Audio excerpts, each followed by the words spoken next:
The United Nations Security Council denounces Moscow's claims that 4 regions of Ukraine have voted to join Russia.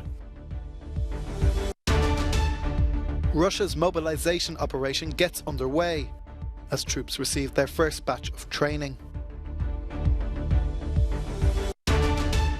Experts say underwater activity in the Baltic Sea points to sabotage as the most likely cause of gas leaks in 2 pipelines.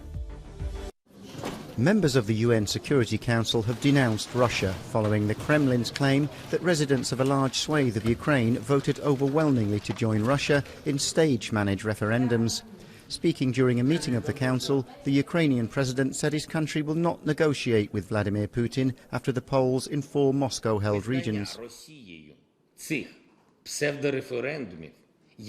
Russia's recognition of the pseudo-referendums as normal, implementation of the so-called Crimean scenario, and yet another attempt to annex Ukrainian territory means that there's nothing to talk about with the current president of Russia. Linda Thomas-Greenfield, the US ambassador to the United Nations, called the referendums shams and said they were predetermined in Moscow. And US Secretary of State Antony Blinken said the West will never recognise Russia's annexation of Ukrainian territory. NATO Secretary-General Jens Stoltenberg called the referendums a blatant violation of international law. The sham referendums, the nuclear rhetoric, combined with also the mobilization of armed forces in Russia, all of this is a serious escalation of the conflict. Moscow-installed officials in the 4 regions claimed those who voted showed almost total support for joining Russia. They said that ballots cast in favour of annexation ranged from 87% to 99% across the 4 Ukrainian territories, and that turnout was high at 75%. The UN says it will table a resolution condemning the so-called referendums. The partial mobilization of troops continues in Russia, which has set itself the goal of recruiting 300,000 reservists to fight in Ukraine. In addition to the controversy of the deployment plan, there are now complaints emerging about the lack of weapons and minimal training some soldiers receive before being sent to the front. According to the Institute for the Study of War, it will take months to train up those mobilized.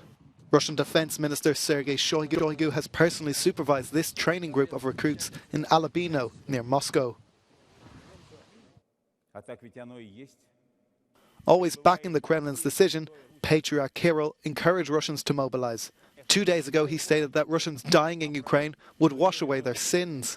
However, protests have emerged all over the country. About 2,400 people have been detained for such protests, triggering alarm bells at the United Nations.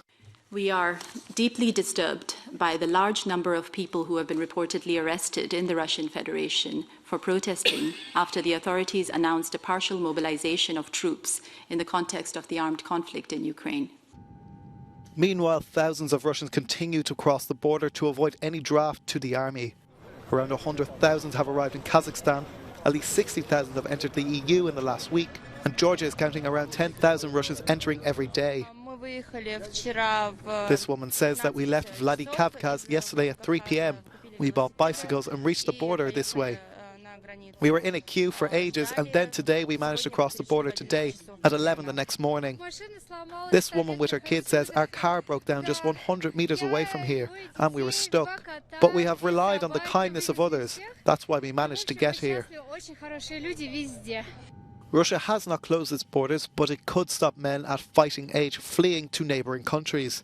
Although for the time being, Moscow is still to make such a move.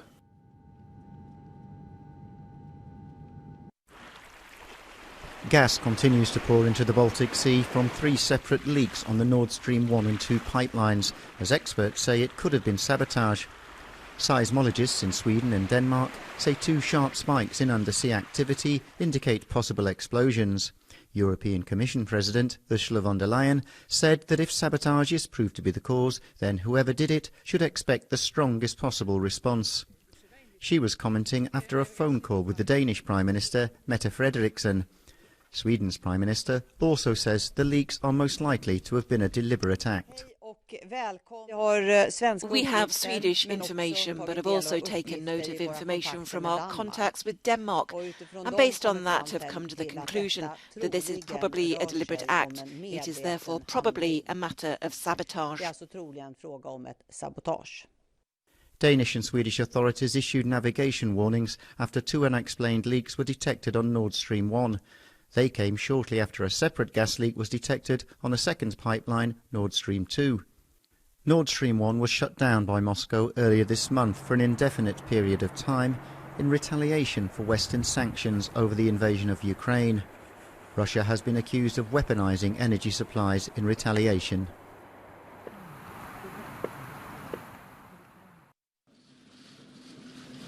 In a move that Europe hopes will ease its energy crisis, leaders have inaugurated a new pipeline delivering gas from Norway to Poland. The Polish Prime Minister was joined by counterparts from Denmark and Norway, as well as EU representatives. It comes at a convenient time, as Europe is trying desperately to find new energy sources, and after Denmark and Sweden's discovery of a massive leak on the Nord Stream pipeline. Today we are entering a new era, an era of energy sovereignty, of energy freedom and of enhanced security, one of energy security and also of security in the broader sense of the word. This completion comes at a time of Russia's brutal war against Ukraine and Russia's manipulation of gas supplies to destabilize our energy market and our economies. So today, we in Europe together are sending a powerful message that Russia will not succeed.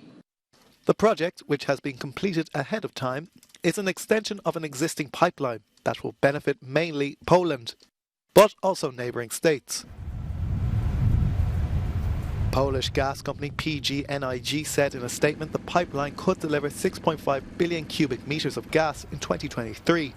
And a further 7.7 billion cubic metres the following year. Preparations are underway in Florida ahead of the arrival of Hurricane Ian, which is gathering strength as it heads towards the US coast. Authorities there warn time to evacuate is rapidly running out. The Category 3 storm, packing 193 km/h winds, is threatening the peninsula's west coast and appears to be growing stronger. Evacuate when ordered and be prepared for the storm when it comes. And evacuations have already been called for, and apparently they're going along in a fairly orderly way in each of the 3 cities. Hurricane Ian roared into Cuba on Tuesday, causing an electricity blackout in all areas of the country. Tens of thousands of people were evacuated and others fled the area ahead of the arrival of the storm, which caused flooding, damaged houses and toppled trees. Authorities were still assessing the damage. This woman says the house totally collapsed and the children were under the bed when she arrived to look for them. They don't even have dry clothes to wear. The western region of Pinar del Rio was particularly hard hit. The area was in the eye of the hurricane for an hour and a half, destroying houses and leaving debris and flooding, blocking roads.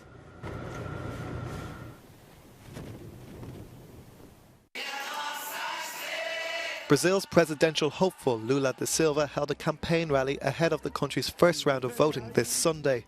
His supporters in Sao Paulo were gifted with appearances from artists, actors and intellectuals alike. Traditionally, Brazil's presidential election is held over 2 rounds, but as latest polls show, support for Lula skyrocketed by as much as 47%. The leftist member of the Workers' Party is campaigning on the fight to reverse huge systemic inequalities entrenching the country.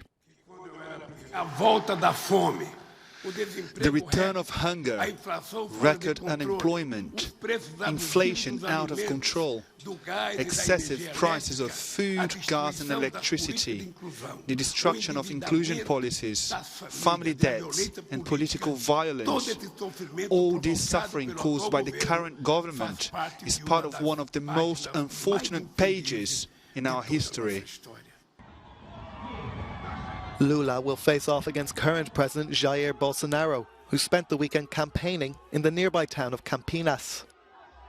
The incumbent Bolsonaro was paraded around town in trademark fashion via motorcade, ending on a truck where he addressed a sea of green and yellow supporters.